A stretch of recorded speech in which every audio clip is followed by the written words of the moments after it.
Hello, hello.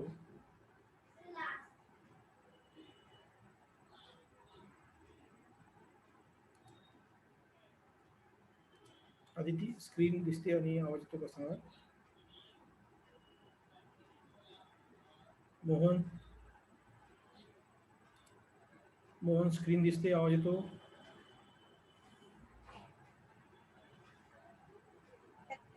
दिसते sir, दिसते screen.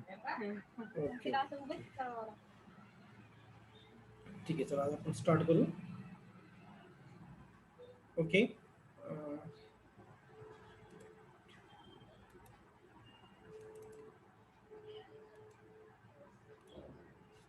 Okay. Now, good morning, all dear friends. Now, welcome to the online lecture, BSc first year semester second chemistry. Now, here today we will discuss part C of unit number first, acids and bases. Now, dear friends, in previous few lectures, we discussed about part A, polarization, then part B, bondings. Okay.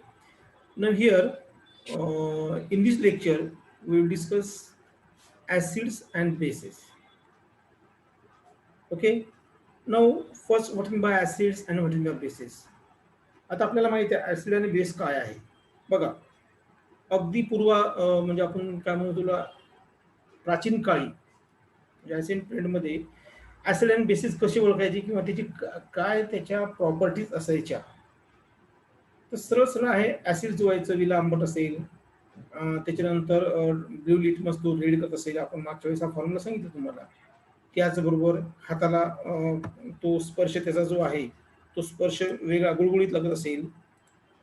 त्याच्यानंतर hydrogen gas त्यातून evolve होत असेल जेव्हा तो एखाद्या मेटलवर आपण त्याला टाकू, मेटल सोबत रिॲक्ट करू.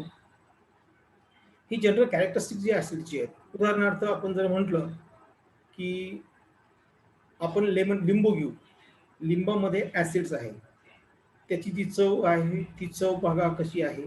तो लिटमस पेपर टर्न करतोय, त्याच्यानंतर तो जर आपण एखाद्या मेटलवर टाकला तर त्या ठिकाणून हायड्रोजन गॅस इव्हॉल्व होतो. आणि एवढंच नाही तर आपण आपल्याला एक जनरल टेस्ट सुद्धा माहिती, जेव्हा आपण त्याच्यावर खाण्याचा सोडा टाकतो, ओके, सोडियम बायकार्बोनेट त्याला म्हणतो आपण, तर त्या ठिकाणी काय होते, त्यामध्ये तिथून गॅस जो आहे CO2 तो बाहेर पडतो. त्याचबरोबर बेसच्या सुद्धा कशाला बेस म्हणायचं हे सुद्धा सुरुवातीला जनरल फॉर्ममध्ये की त्याची टेस्ट जी आहे ती बिटर टेस्ट असेल, तो रेड लिटमस ब्ल्यू करत असेल, हाताला कसा गुळगुळीत लागत असेल, म्हणजे असा चोपडा लागतो, गुळगुळीत लागतो.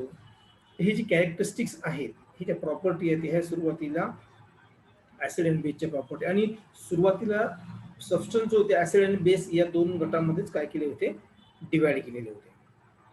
आता त्याच्यानंतर मग काही सायंटिस्ट लोकांनी त्याच्यात थेरी दिल्या, म्हणजे काही वर्षानंतर सायंटिस्ट लोकांनी त्याच्या काही थेऱ्या म्हटल्या. तर ती थेरी, सायंटिस्टचं नाव थेरी, आणि त्या थेरीमध्ये नेमकं ऍसिड कशाला म्हटलं आणि बेस कशाला म्हटलं हे थोडक्यात आपण एका टेबलमध्ये पाहू. यापैकी आपल्याला काही थोडंसं डिटेलमध्ये शिकायचे आहेत, पण आपण हे थोडक्यात मध्ये आपल्याला यामध्ये शिकायचं आहे. उदाहरणार्थ बघा, इन 1887 म्हणजे 1887 मध्ये अरिनियस नावाचा सायंटिस्ट, ऐकलंय तुम्ही हे. या सायंटिस्टने ऍसिड बेस थेरी मांडली. काय म्हटलं त्यांनी, ऍसिड कशाला म्हटलं, बेस कशाला म्हटलं? According to Arrhenius, substance will dissolve in water gives H positive ion known as acid and substance gives OH negative ion will dissolve in water, it gives base. म्हणजे त्यांनी असं म्हटलं बाबा की अरिनियस नुसार जो पाण्यात टाकल्यानंतर H पॉझिटिव्ह येतो मग तो ऍसिड आहे, पाण्यात टाकल्यानंतर OH निगेटिव्ह येतो तो बेस आहे. असं सरळ सरळ त्या अरिनियसने 1887 मध्ये ही एक संकल्पना ऍसिड बेसची मांडली. त्याच्यानंतर 1923 मध्ये लॉरियन ब्रॉन्स्टेडने ही थेरी मांडली. ही प्रोटॉनच्या रिलेटेड थेरी होती. प्रोटॉन ही थेरी आहे. म्हणजे तो काय म्हणतो, अकॉर्डिंग टू लॉरियन ब्रॉन्स्टेड यांनी काय सांगितलं की जो ऍसिड आहे तो प्रोटॉन काय करेल, डोनेट करेल. ओके, प्रोटॉन काय करेल, डोनेट करेल. आणि जो बेस आहे तो प्रोटॉन ऍक्सेप्ट करेल, प्रोटॉन घेईल. प्रोटॉन म्हणजे काय समजून घ्या, प्रोटॉन म्हणजे H पॉझिटिव्ह आयन, हायड्रोजनवर पॉझिटिव्ह चार्ज, त्याला प्रोटॉन म्हणतो. आपण का म्हणतो आपण त्याचंही कारण आपल्याला सांगता येईल नंतर, मी तुम्हाला वेळ मिळाला तेव्हा सांगेल तसं. तर प्रोटॉन जो आहे तो प्रोटॉन जो डोनेट करतो तो ऍसिड, जो ऍक्सेप्ट करतो, जो स्वीकारतो तो बेस आहे, अकॉर्डिंग टू लॉरियन ब्रॉन्स्टेड. नवी 1923 अगेन GN लेविस नावाचा सायंटिस्ट, त्यांनी एक थेरी मांडली. त्यांनी pair of electron, lone pair म्हणतो आपण त्याला, त्यावरती थेरी मांडली. त्यांचं म्हणणं आहे की जो लोन पेअर ऍक्सेप्ट करतो, स्वीकारतो, लोन पेअर घेणारा हा ऍसिड आहे आणि लोन पेअर देणारा जो आहे तो बेस आहे. लोन पेअर इलेक्ट्रॉन लॉस करणारा, देणारा तो बेस आहे. Lone pair electron pair donor base आणि इलेक्ट्रॉन पेअर ऍक्सेप्टर हा ऍसिड आहे, according to GN Lewis. Okay, त्याच्यानंतर इन 1928 फ्रँकलिननी थेरी मांडली आपण. आता फ्रँकलिनची थेरी काय पहा, फ्रँकलिननी काय सांगितलं, आता हे आपल्याला अभ्यासात आपल्या सिलेबसला आहे. सरळ सरळ इथे सांगतो तुम्हाला साध्या शब्दामध्ये की जेव्हा एखादा सबस्टन्स आपण सॉल्व्हंट मध्ये टाकतो तर तो सबस्टन्स जर त्या सॉल्व्हंट सारखे सेल्फ आयनाइज होऊन कॅटायन तयार करत असेल, सॉल्व्हंट सारखा कॅटायन तो देत असेल, त्याचं ॲटोआयनायझेशन होऊन, तर त्या ठिकाणी तो सबस्टन्स जो आहे तो सोल्यूट जो तो ऍसिड आहे, तो काय ऍसिड आहे. आणि उलट गिव्ह सेम अनायन, सारखाच अनायन देत असेल की जसं की तो सॉल्व्हंटचा अनायन आहे under the auto the self ionisation, autoionisation, त्याचं ॲटोआयनायझेशन होत असेल अशा वेळेस तो त्या सॉल्व्हंट सारखाच अनायन प्रोड्यूस करतो, निगेटिव्ह चार्ज कॅरी करणारा स्पीसीज प्रोड्यूस करतो, तर तो बेस आहे. असा हा फ्रँकलिनची थेरी आपल्याला फ्रँकलिनने म्हटली ऍसिड बेस बाबतीत. नंतर इन 1938 मध्ये कॅडियन लिझेनी काय म्हटलंय, यामध्ये ती ही दोन्ही थेरी जवळपास थोड्या समान सारखेच आहेत. बघा इथे काय म्हटलंय, increase the concentration of cation in a non protonic solvent, म्हणजे सॉल्व्हंट मध्ये कॅटायन जो आहे त्याचं प्रमाण इन्क्रीज होईल. ओके, मग जो सॉल्व्हंट मध्ये टाकल्यानंतर कॅटायनचं प्रमाण इन्क्रीज करतो तो ऍसिड आहे. आणि उलट जो सॉल्व्हंट मध्ये टाकल्यानंतर अनायनचं प्रमाण इन्क्रीज करतो तो बेस. पण ते सॉल्व्हंट कोणते असायला पाहिजे, in a non protonic solvent, त्या सॉल्व्हंट मध्ये प्रोटॉन असायला नको. लक्षात, नॉन प्रोटॉनिक सॉल्व्हंट ते असायला पाहिजे. ओके, त्याच्यानंतर 1939 मध्ये म्हणजे 1939 मध्ये युझोनिक्सनी एक थेरी म्हटली आहे. ती थेरी जी आहे ती कॅटायन अनायनच्या बाबतीतच आहे. आता उदाहरणार्थ बघा, त्यांनी काय म्हटलं, जो कॅटायन देतो आणि अनायन घेतो, समजून घ्या, कॅटायन देतो आणि अनायन घेतो, म्हणजे डोनेट कॅटायन और accept anion known as acid, and those substances which donate anion and accept cation known as base. म्हणजे सरळ सरळ कॅटायन देणारा अनायन घेणारा ऍसिड आणि अनायन घेणारा कॅटायन देणारा बेस, असं यामध्ये थेरीमध्ये सांगितलं. आता नंतर 1947 मध्ये लक्स फ्लुइड यांनी एक थेरी मांडली. ही थेरी आपल्याला सुद्धा शिकायची आहे. ही थेरी काय म्हणते, oxide ion acceptor, oxide ion घेणारा स्वीकारणारा हा ऍसिड आहे, तर ऑक्साईड आयॉन डोनर जो आहे, देणारा जो आहे तो बेस आहे, अशी ही थेरी यामध्ये लक्स अँड फ्लुइडने म्हटली. म्हणजे थोडक्यात काय, या काही थेऱ्या ऍसिड आणि बेस बाबतीत आपल्याला यामध्ये पाहायला भेटतात. आता आपण काय करू, आपल्या सिलेबसला जे आहेत, उदाहरणार्थ फ्रँकलिन थेरी आहे, शॉर्टमध्ये कॅडिन रिजे थेरी आहे, नंतर लक्स फ्लुइड थेरी आहे, याबद्दल आपण थोडी थोडी आता माहिती घेऊ. आता फर्स्ट घेऊ आपण Franklin's theory. That means here move towards the next most important part, which is the Franklin theory of acids and bases. Okay, according to this what happened, या थिअरीनुसार काय आहे, ही ही थिअरी जी आहे मुख्यतः आता बघा सुरुवातीचं नावच आहे सॉल्व्हेंट कॉन्सेप्ट थिअरी आहे, theory of introduce the solvent concept. म्हणजे ऍसिड कशाला म्हणायचं, substance that react with solvent and produce the cation of the solvent. म्हणजे काय आहे, मी एक्स हा सबस्टन्स घेतला, तो काय करतो, मी ते एक्स हा सबस्टन्स आपण सॉल्व्हंट सोबत रिॲक्ट केला आणि त्या सबस्टन्सने कॅटायन प्रोड्यूस केला की जो की कसा आहे, कोणाचा आहे, त्या सॉल्व्हंटचा आहे.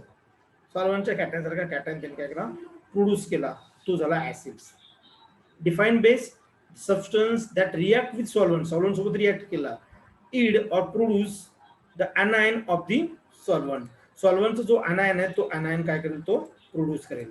सॉल्व्हंटचा अनायन जाईल तो प्रोड्यूस करेल. उदाहरणार्थ इथे बघा, आता यामध्ये आता हा वॉटर मॉलिक्युल्स आहे, इथे दोन वॉटर मॉलिक्युल्स घेतलं, वॉटर हा सॉल्व्हंट घेतला, म्हणजे वॉटरच आपण वॉटरमध्ये टाकला, एक वॉटर त्यातला सॉल्व्हंट आहे, दुसरा वॉटर आपल्याला त्याचं बघायचं आहे weather it is acidic character or not.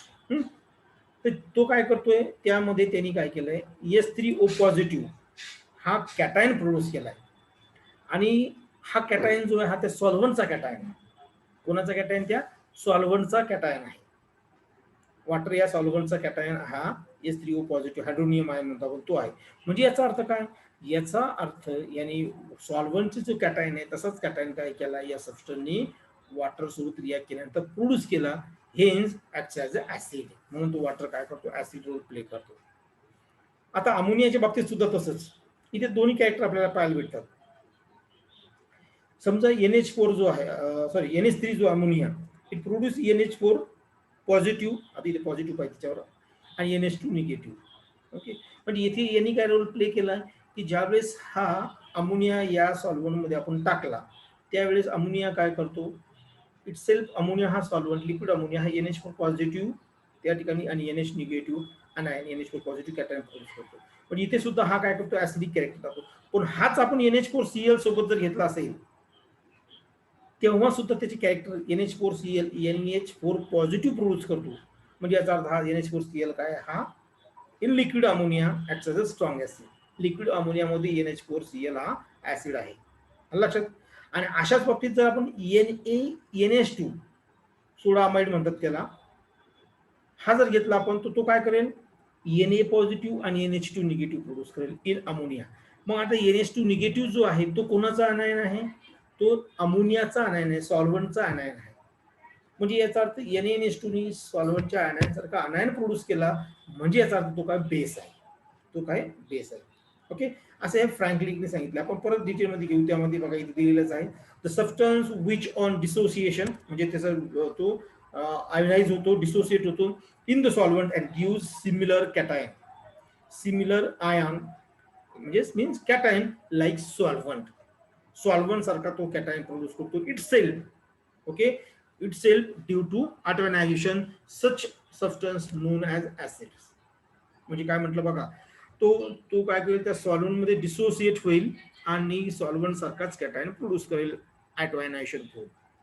पण आपण in case of base, base are the substance which on dissociation in solvent, dissociation in solvent and gives similar anion like solvent, solvent सारखाच anion तो काय करतो, सॉल्व्हंटचा जो anion आहे, अनायन म्हणजे negative charge carry करणारा, कॅटायन म्हणजे पॉझिटिव्ह चार्ज कॅरी करणारा आयन, तो जो आहे निगेटिव्ह चार्ज कॅरी करणारा अनायन प्रोड्यूस करतो, जसं की सॉल्व्हंटचा आहे.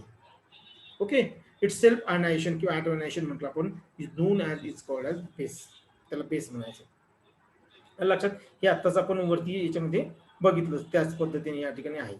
आता यामध्ये काय, आता OH च्या बाबतीत घेतलं आपण, समजा सिमिलरली घेतलं आपण, यामध्ये आपण जे वॉटरचे आणि अमोनियाचं बघितलं त्या पद्धतीने, NaOH release OH negative ion in aqueous medium. आता बघा, तो ॲक्वियस म्हणजे पाण्यामध्ये OH निगेटिव्ह आयन प्रोड्यूस करतो. OH negative ion water produce, म्हणजे याचा अर्थ काय आहे, हा जो आहे हा बेसिक कॅरेक्टर दाखवतो. काय करतो, NaOH हा बेसिक कॅरेक्टर दाखवतो. मी लागलं तर इथे एकदा लिहून दाखवतो तुम्हाला, म्हणजे कळेल. बघा, हा H2O आहे, हा H2O आयोनाइज झाला तर या ठिकाणी आपल्याला हे मिळते, सगळ्यांना समजून घ्यायचं. म्हणजे आम्हाला NH पॉझिटिव्ह आणि OH निगेटिव्ह हे आणणार, हा सॉल्व्हंट आहे, बरोबर आहे. ज्या वेळेस हा NaOH सेल्फ आयोनाइज होईल त्यावेळेस हा काय करतो, Na पॉझिटिव्ह आणि OH निगेटिव्ह आयन प्रोड्यूस करतो. मला सांगा यामध्ये सॉल्व्हंट सारखे यामध्ये कोणता आयन भेटला इथे, कॅटायन की अनायन? हा अनायन सॉल्व्हंट सारखा आहे, हे बघा इथे आहे की नाही. NaOH ने या सॉल्व्हंट सारखा अनायन प्रोड्यूस केला, म्हणजे याचा अर्थ NaOH सारखा बेस आहे. NaOH काय बेस आहे, म्हणजे अनायन प्रोड्यूस करत असेल तर तो बेस, आणि कॅटायन इथे दिलेला आहे अनायन प्रोड्यूस करत असेल बेस, आणि कॅटायन प्रोड्यूस असेल तर तो ऍसिड्स आहे. म्हणजे याचा अर्थ हा इथे NaOH हा काय आहे, बेसिक कॅरेक्टर दाखवतो, हे याच्यावरून आपल्याला यामध्ये क्लिअर होतो. ओके, चला आता आता या this theory is related to the protic solvent and is modified by the. आता हीच थिअरी जी आहे ही प्रोटिक सॉल्व्हंटच्या रिलेटेड आहे, आणि हीच थिअरी मग काय केली, मॉडिफाय केली क्लॅडी आणि इझेनी फॉर नॉन प्रोटिक सॉल्व्हंट. म्हणजे आता कसं आहे, बऱ्याच वेळेस आपण पाहतो काही थिअरीमध्ये ड्रॉबॅक्स असले तर ते ड्रॉबॅक्स ओव्हरकम करून, म्हणजे त्याच्यावर मात करून, ओव्हरकम म्हणजे मात करून नवीन थिअरी तयार होत असते, किंवा सायंटिस्ट नवीन थिअरी काय करतात, तयार करतात. मग इथेही त्याच पद्धतीने आहे, यामध्ये जवळपास तसंच आहे की काय होतं, अगोदरच्या थिअरीमध्ये म्हणजे फ्रँकलिन थिअरीमध्ये काय झालंय, ही थिअरी जी ही प्रोटॉनच्या प्रोटिक रिलेटेड आहे, प्रोटिक सॉल्व्हंटच्या रिलेटेड आहे, सॉल्व्हंटच्या रिलेटेड आहे. मग यांनी काय केलं, तो नॉन प्रोटिक सॉल्व्हंटच्या रिलेटेड ही थिअरी मॉडिफाय केली, कोणी, क्लॅडी आणि रिझिंग. काय म्हटलं त्या थिअरीमध्ये, सिंपल बघा. Okay, solvent system acid base concept 2, solvent बेसिसच आहे ही थिअरी सुद्धा, पण ती सॉल्व्हंट कोणतं असेल, non protonic solvent.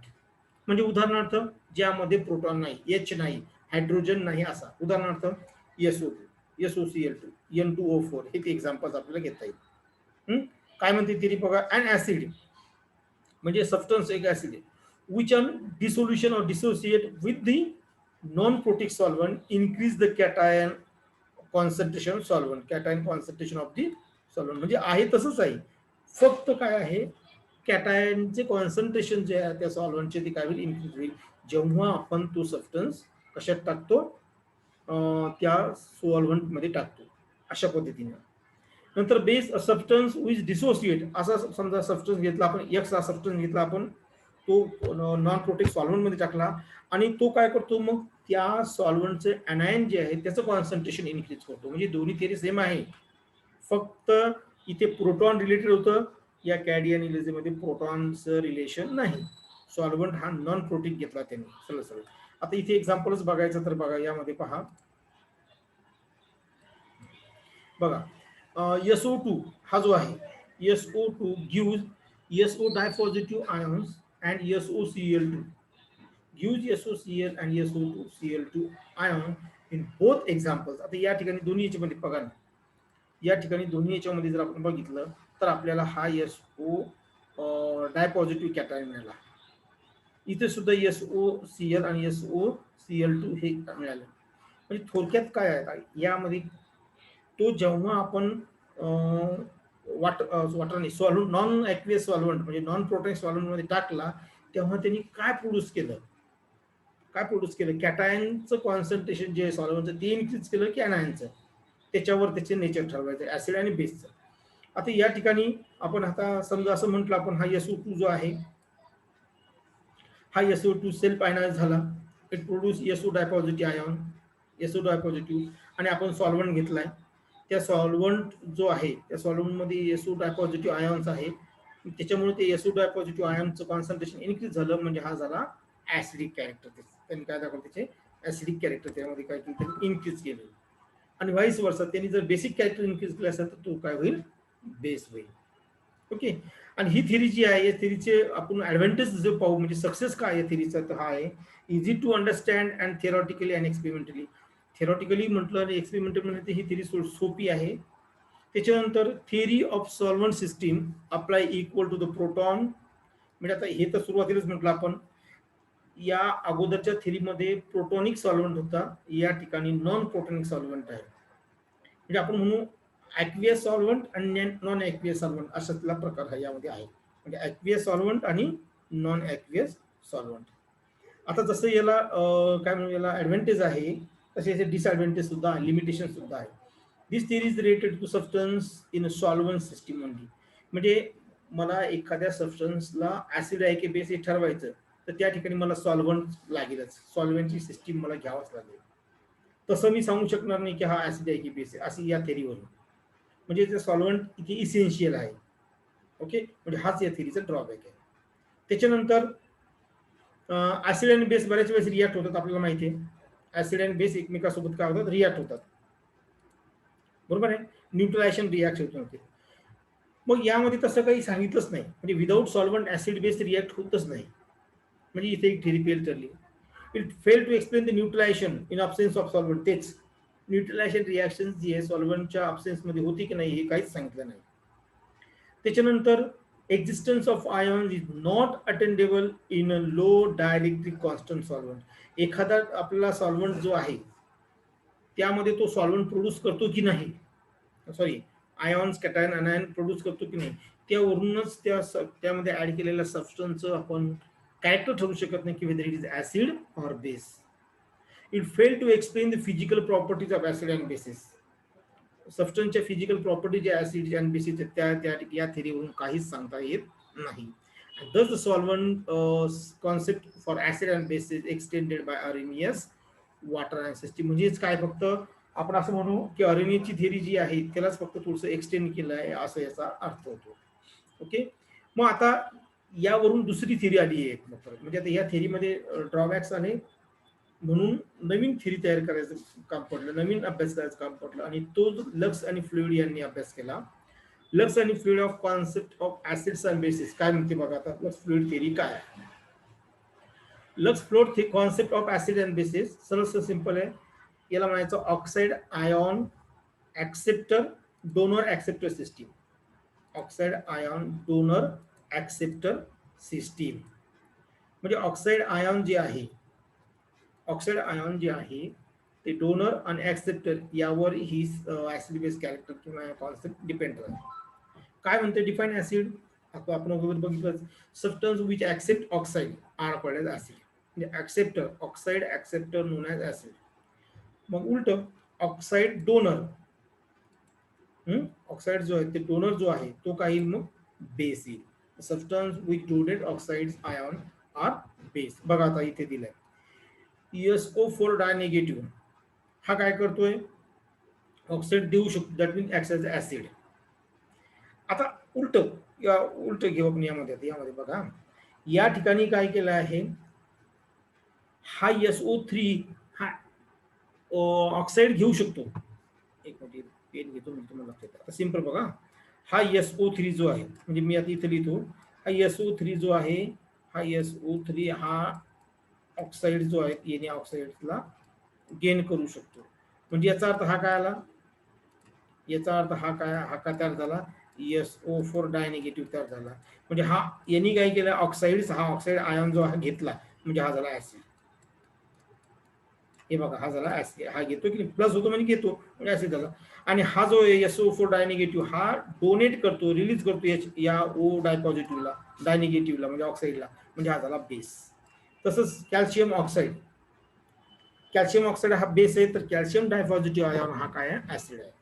Calcium डायपॉझिटिव्ह ion हा ऍसिड आहे, कारण तो काय करतो, ऑक्साइड आयॉन गेन करतो, ऍक्सेप्ट करतो.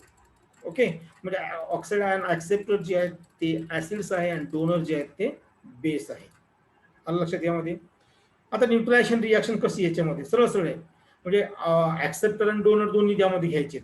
ऍक्सेप्टर आणि डोनर दोन्ही घ्यायचे. यामध्ये CO2 CO3 मध्ये कन्वर्ट होतोय.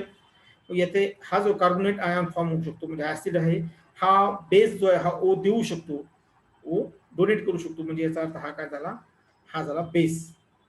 हा ऑक्साइड डोनर आहे बेस, ऑक्साइड ऍक्सेप्टर जो ऍसिड आहे. यामध्ये बघा, यामध्ये इथे CO3 पाहिजे, BaCO3 या ठिकाणी काय 3 इथे 3, हा जो 3 आहे हा 3 इथे पाहिजे, सॉरी हा BaCO3 बॅरियम कार्बोनेट या ठिकाणी काय होतो, फॉर्म होतो. बरं इथे पहा SO3 आपण आताच बघितलंय बघा, इथे SO3 जो हा ऍसिड आहे आणि PbO हा O देऊ शकतो म्हणजे हा बेस आहे. मग या ठिकाणी PbSO4 म्हणजे ही न्यूट्रलायझेशन रिॲक्शन आहे. आणि हे सगळे जर दिसतं ते काय PbSO4, बॅरियम कार्बन हे सॉल्ट्स आहेत. हे काय सॉल्ट्स आहेत. म्हणजे न्यूट्रलायझेशन रिॲक्शन सुद्धा यामध्ये जवळपास ऍसिड बेसची न्यूट्रलायझेशन रिॲक्शन जी आहे तीच आहे. त्या ठिकाणी एक ऑक्साईड आयन डोनेट करतो आणि दुसरा ऑक्साईड आयन ऍक्सेप्ट करतो अशा पद्धतीने. व्हॉट आपण अँफोटेरिक सबस्टन्स. आता अँफोटेरिक सबस्टन्स म्हणजे काय, म्हणजे आपण त्याला दुसऱ्या भाषेत काय म्हणतो आपण, ऍसिडिक कॅरेक्टर दाखवतो आणि बेसिक कॅरेक्टर सुद्धा तो दाखवतो. ऍसिडिक कॅरेक्टर सुद्धा दाखवतो आणि बेसिक कॅरेक्टर सुद्धा दाखवतो असा. आता उदाहरणार्थ असं जर एक्झाम्पल जर सांगायचं झालं तर तो आहे झिंक ऑक्साईड ZnO. आता यामध्ये ZnO हा O घेऊ शकतो बघा या रिॲक्शन मध्ये. ही रिॲक्शन बघा, यामध्ये या ZnO नी O म्हणजे ऑक्साईड आयन घेतला, म्हणजे या ठिकाणी याचं कॅरेक्टर काय झालं, याचं कॅरेक्टर झालं ऍसिडिक. हा काय झाला, ऍसिड झाला इथे. ओके बरोबर आहे. आता हा O डोनेट सुद्धा करू शकतो इथे बघा. आता यामध्ये या ZnO नी काय केलं, हा O डोनेट केला म्हणजे ऑक्साईड आयन डोनेट केला, म्हणजे इथे काय झाला, हा बेस काय झाला, बेस. म्हणजे इथे हा ऍसिडचं कॅरेक्टर, ऍसिडचे कॅरेक्टर करतो, इथे बेसचे कॅरेक्टर होतो. म्हणजे दोन्ही कॅरेक्टरिस्टिक याच्याकडे, दोन्ही ऑक्साईड आयॉन ऍक्सेप्ट करण्याची ही प्रॉपर्टी त्याच्याकडे आहे आणि ऑक्साईड आयन डोनेट करण्याची property. That's why non as a amphoteric substance. The substance which shows both the tendency to accept or donate oxide ion, such substance called as the amphoteric substance. Clear? One more example. परत एखादं example पाहिजे असेल तर ते example आहे ॲल्युमिना Al2O3. Al2O3 सुद्धा हे एक एक्झाम्पल आहे. म्हणजे आपल्याला याच्यामध्ये filling the blank, sorry MCQ विचारू शकतो. Out of the following which is amphoteric substance according to, आता हे जे आपण घेतलं लक्स फ्लुइड थिअरी असं येईल. मग अँफोटेरिक सबस्टन्स कोणता आहे according to Lux fluid theory. खाली पर्याय येईल A CO2, B PbO, C ZnO, D all of this. तर काय येईल, ZnO. C हे त्याचं उत्तर असेल, झिंक ऑक्साईड हे त्याचं उत्तर असेल. कळलं. आता या थिअरीमध्ये काही मेरिट्स आणि डिमेरिट्स सुद्धा आहेत, म्हणजे ऍडव्हान्टेज आणि डिसएडव्हान्टेज बघायचे आपल्याला. तर मेरिट्स म्हणजे ऍडव्हान्टेज बघा. This theory explain the acid base behaviour of non protonic solvent. प्रोटॉनचं म्हणजे प्रोटॉनिक सॉल्व्हंट किंवा सबस्टन्स इथे आहे का, काही विषय आहे का याच्यामध्ये, नाही. प्रोटॉन घेतला, प्रोटॉन घेणं असं काहीच नाही. नंतर as it is an oxide ion transfer theory highly beneficial in the field of ceramic and metal at a higher temperature. म्हणजे जास्त टेम्परेचरला ज्या रिॲक्शन्स होतात किंवा जास्त टेम्परेचरची जी फील्ड आहे, उदाहरणार्थ यामध्ये आपल्याला मेटल्स फॉर्म करणे किंवा मेटल्स कंपाऊंड्स तयार करणे, या फील्डमध्ये ऑक्साईड आयनचं गेन और लॉस होतं. म्हणजे आपण त्याला हाय टेम्परेचरला त्याला हीट करतो. आता एखादा सबस्टन्स बर्न करणे म्हणजेच ऍक्च्युली काय करणे, त्याचं ऑक्सिडेशन करणे, ओके नाही. तर त्याच्याशी रिलेटेड आहे, त्याच्यामुळे हे खूप बेनिफिशियल हा हा पॉइंट्स यामध्ये आपल्याला या थिअरीचा दिसतोय. This theory can also extended for the transfer of and negative ion like oxide ion. म्हणजे ही थिअरी आपल्याला शिफ्ट करता येते, ट्रान्सफर करता येते. तसं ऑक्साईड आयॉन जो म्हटलं त्याच ऐवजी तुम्ही हॅलाइड सल्फाइड सुद्धा या ठिकाणी ही थिअरी ट्रान्सफर करू शकता, म्हणजे शिफ्ट करू शकता की इन्स्टेड ऑफ ऑक्साईड तुम्ही हॅलाइड ऍक्सेप्टर आणि हॅलाइड डोनर किंवा सल्फाइड ऍक्सेप्टर आणि सल्फाइड डोनर असं सुद्धा यामध्ये घेऊ शकता. लिमिटेशन जे थिअरीचे, this theory gives acid base reaction involve oxide. आता हा लिमिटेशन काय, यांनी ऑक्साईड बद्दलच सांगितलं, हे एक लिमिटेशन आहे. विदाउट ऑक्साईड ही सांगू शकतच नाही.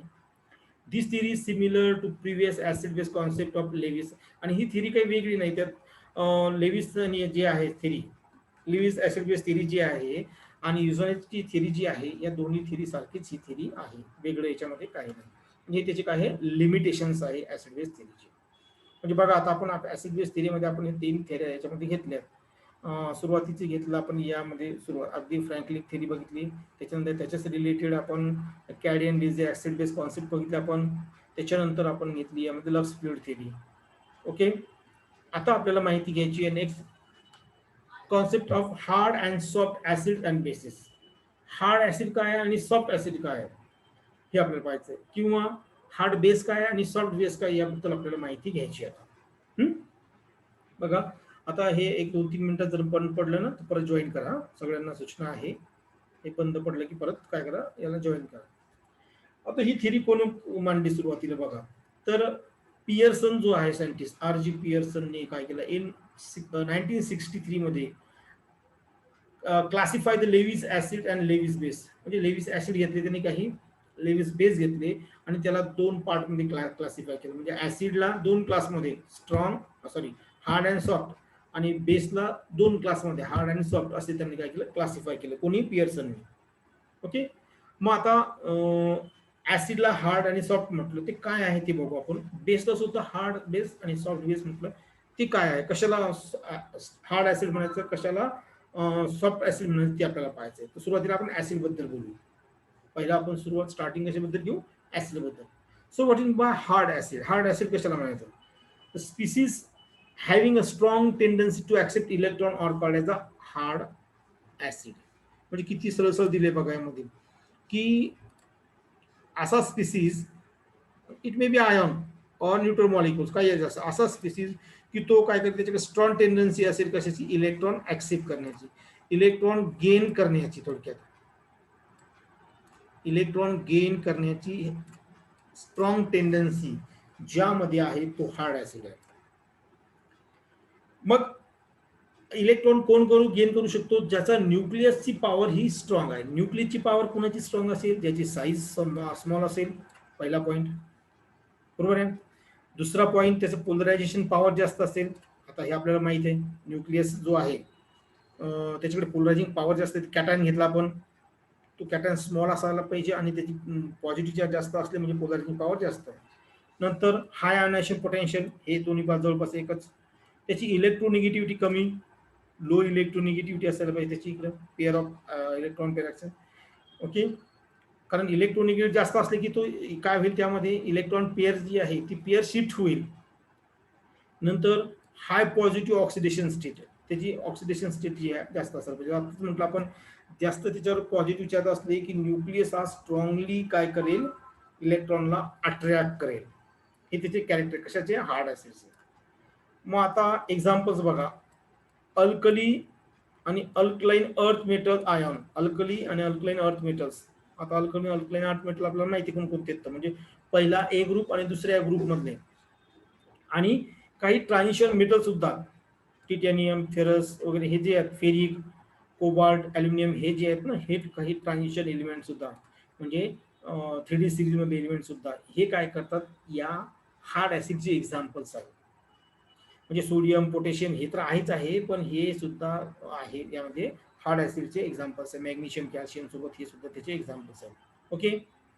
बर, आता पुढचा टप्पा म्हणजे, आता आपल्याला हार्ड ऍसिड कशाला म्हटलं, की जो स्ट्रॉंगली इलेक्ट्रॉन ऍक्सेप्ट करेल, जिची साईज लहान असेल, जो पॉझिटिव्ह जास्त जास्त असेल. एक्झाम्पल जर सांगायचं झालं तर पहिल्या आणि दुसऱ्या ग्रुप मधले एलिमेंट सोबतच काय, 3D सिरीज मध्ये काय म्हणू आपण त्याला, titanium 4 positive, Fe tripositive, cobalt tripositive, aluminium tripositive, हे सुद्धा एक्झाम्पल आपण देते. आता आपण सॉफ्ट बेस बघू, सॉफ्ट ऍसिड बघू. आपण ऍसिड बद्दलच बोलतोय, लक्षात घ्या. The species having weak tendency to accept electron, म्हणजे बघा